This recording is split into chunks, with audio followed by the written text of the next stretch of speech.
Hello guys, সবাই কেমন আছো? আজকে আসলাম তোমাদের মাঝে নতুন একটি ব্লগ নিয়ে। আশা করি ভিডিও দেখে তোমরা অলরেডি বুঝে গেছো যে আজকে ব্লগটা কি বিষয় হতে চলেছে। তো সবারই মাছ ধরা একটা নেশার মতো, অনেকে পছন্দ করো। তো আমিও পার্সোনালি মাছ ধরা অনেক পছন্দ করি। মাছ ধরা, মাছ ধরতে দেখা, এগুলোর উপর আগ্রহ আমার অনেক।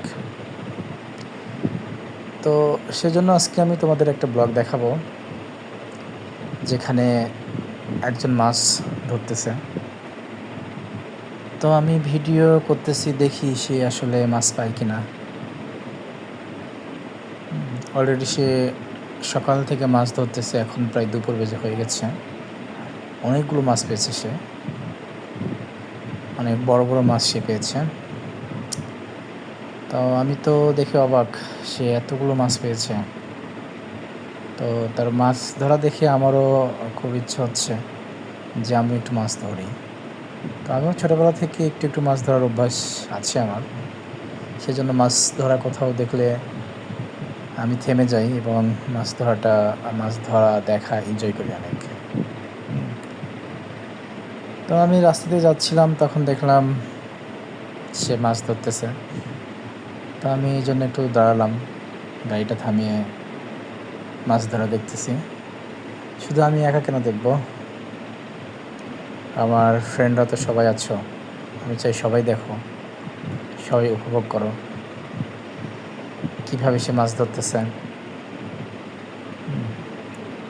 তো মাছ ধরা অভিজ্ঞতা, এক্সপিরিয়েন্স সবই দরকার আছে। হ্যাঁ, কীভাবে মাছ ধরে, বেসিক্যালি মাছটা যে ঠোকর দেয়, হ্যাঁ, এইটা কীভাবে তৈরি করে, হ্যাঁ, কী দিয়ে মাছের টোপটা তৈরি করে, এগুলোর অভিজ্ঞতা অনেক যারা মাছ ধরে প্রফেশনালি তাদের বেশি।